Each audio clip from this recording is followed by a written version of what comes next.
And now, it's time for another Dice Tower review with Tom Vasel. Hey folks, today we're taking a look at an expansion for a game called Among the Stars. This is Among the Stars, The Ambassadors. Now, Among the Stars, if you've not played it, then you should go watch that review of how to play it. But Among the Stars is a drafting game in which you take cards and you build a space station. This adds many more cards to the game and adds some ambassadors, kind of a new function to the game. Let's look.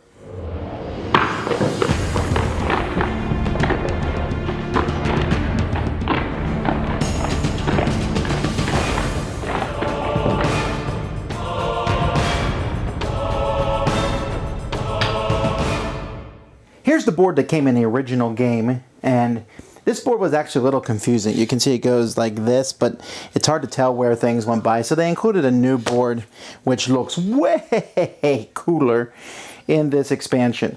They've also added a brand new alien. We have the Exodai, so let's take a closer look at him. Whenever you invite an ambassador to your station, you pay an extra coin. At the end of the game, though, you get 2 points for every ambassador in your station. Well, that's great. You say, what are ambassadors? Well, I'm glad you asked because they're the heart and core of this expansion. There's 2 decks of ambassador cards, and you're going to draw cards off of these depending on the number of players in the game. You'll be drawing from the first deck for the first half of the game, and from the second deck, the second half of the game. Each player in the game is going to get 5 ordinary rooms. A military bureau, a administrative bureau, a business bureau, diplomatic bureau, recreational bureau. You'll have these in front of you. At the beginning of the game, you'll draw 3 ambassadors and place them like this.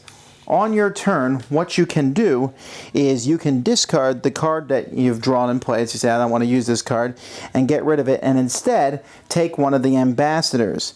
Now, when you take one of these ambassadors, you'll put that ambassador in front of you, and you don't actually add it to your space station. Instead, you'll stick one of the bureaus that you have into the space station instead of that ambassador. So that gives you a limit of 5 ambassadors that you can take. Although, because these are different types and stuff, it actually may affect how the space station is built.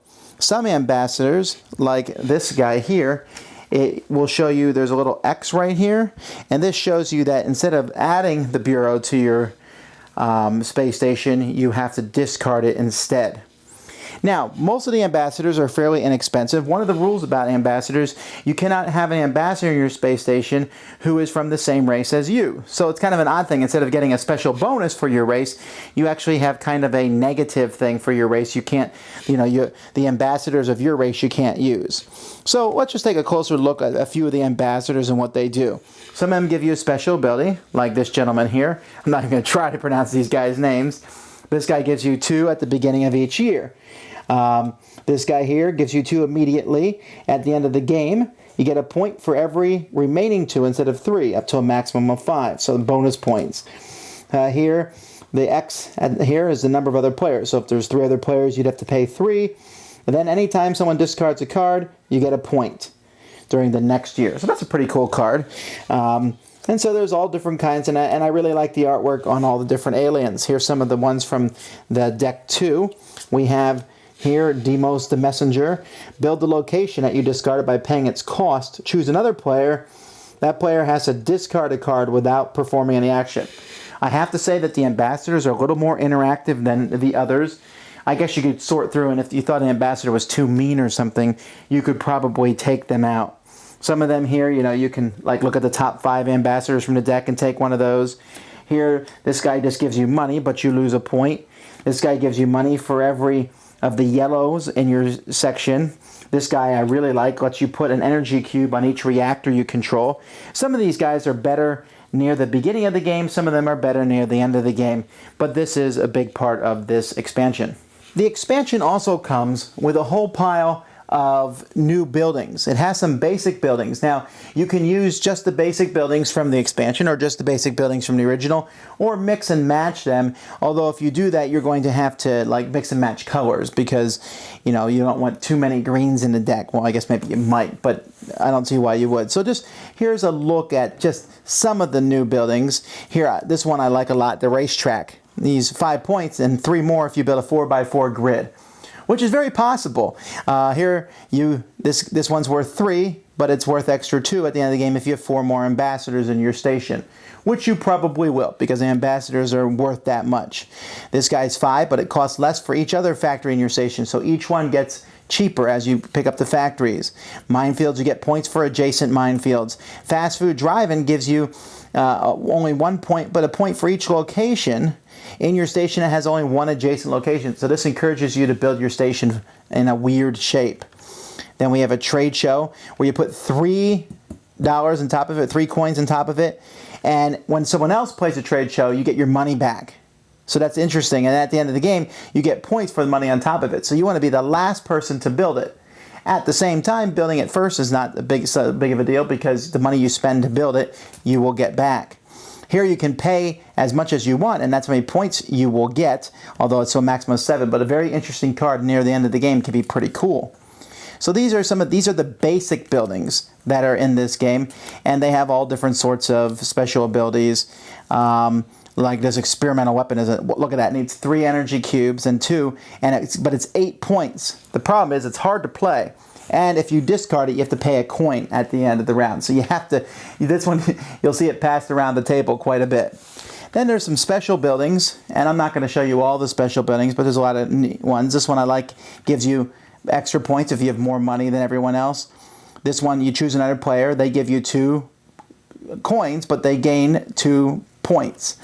This one here is another one that gives you a point for each different race among the ambassadors that you have. Here you choose another player, they get 2, or you choose another player, 2 players and each get 1, but it gives you 5 points. So there's a lot of cool different special abilities. I like them. The Dreadnought Shipyard is really powerful. It's another 8.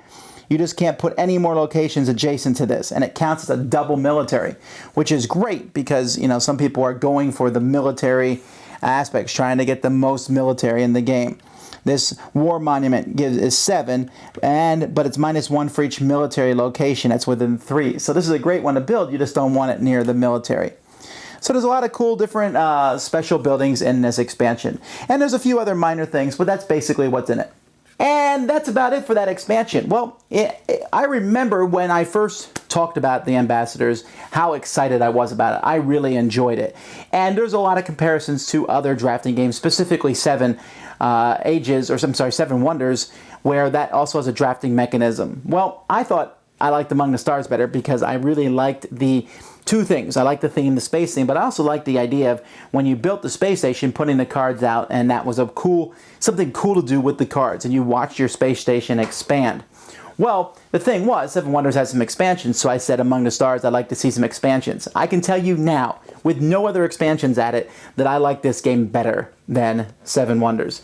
I really enjoyed this. This expansion really upped it for me because it doubled the amount of buildings, which is cool because now you'll never know what kind of combinations of buildings are going to come out. The ambassadors is a really cool thing. Gives you something to do when you might not have any building in your hand you want to build. Well, hey, that's a good time to buy an ambassador. The ambassadors give you special abilities and special cool things, and the artwork is phenomenal. One of the things that's I've really enjoyed about Among the Stars, I never feel like there's this overbearing winning strategy. You look at a card and be like, wow, I'd get 20 points from that card. Well, no, they'll say, no, max of 5 points. So I want those maximum 5 points. I want to win the game. But I never feel like one strategy overpowers another. And each time I play this, I play differently depending on the goals. But this really ups the variety of the game and adds the ambassador. So I'm going to give this a very high rating.